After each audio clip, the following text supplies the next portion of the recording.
your sister Shy Soul with the sun hitting on this melanin. Because it's always sunny here in the valley, even with my mala beads hitting my face. So I said I would share something with you, a couple of things that I had got when I was going through my divorce, and this has to go back to my sign of maturity and clarity and things like that.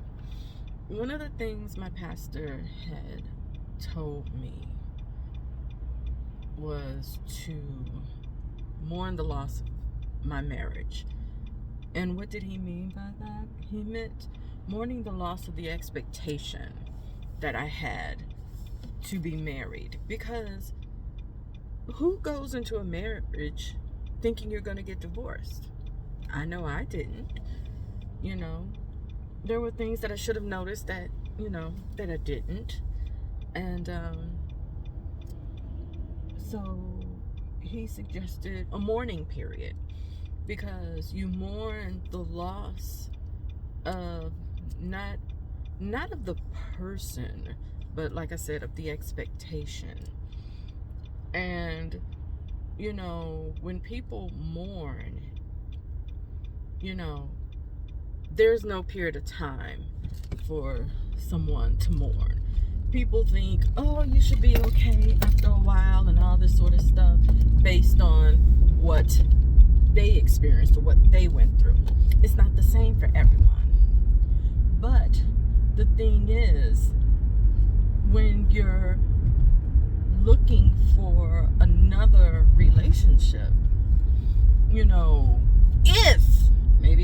if you're looking for another relationship, you really need that time to yourself to reflect and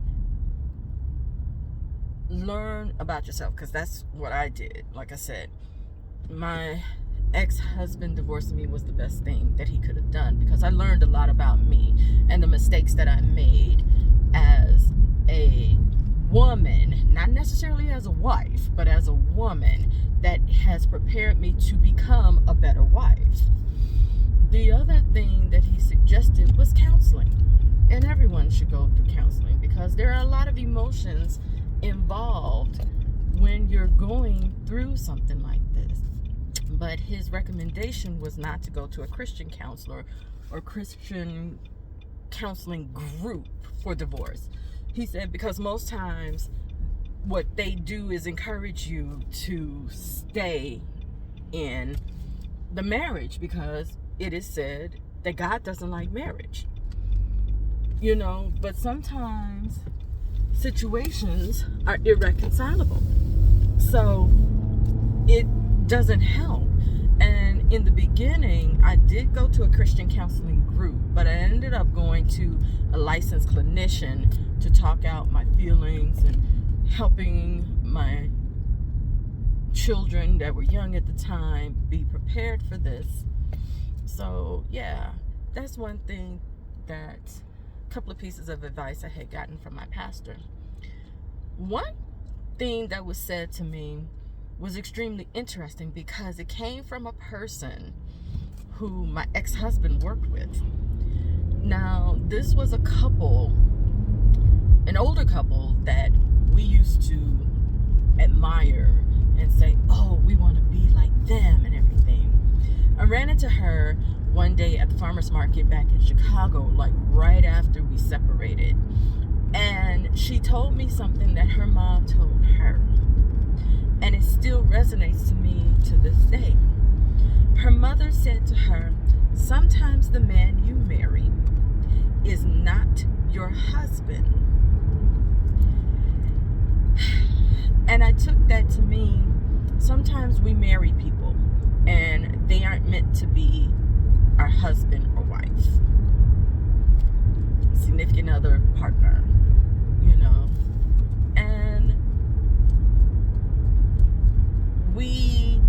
during that time, we are in that space and in that moment, and then maybe sometimes we have to step back from ourselves and in the reflection time and in the morning time to reflect what it is that we really want in in ourselves to be the better husband and wife for our spouse.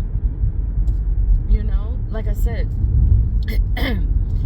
in my time of mourning, you know, like I said, I realized a lot of the mistakes that I made. I noticed things that he did too, but, you know, he never, yeah. But anyway, the focus wasn't on him, it was on me. So let me just make that perfectly clear. Because I couldn't have cared less what he did, you know, for me, just as long as he, you know, was taking care of our child. That was the most important thing. So I say that to say this. Relationships happen. You get something good from them or you learn from them. I'm not going to say that you get anything bad from them. Come on. And you learn from them.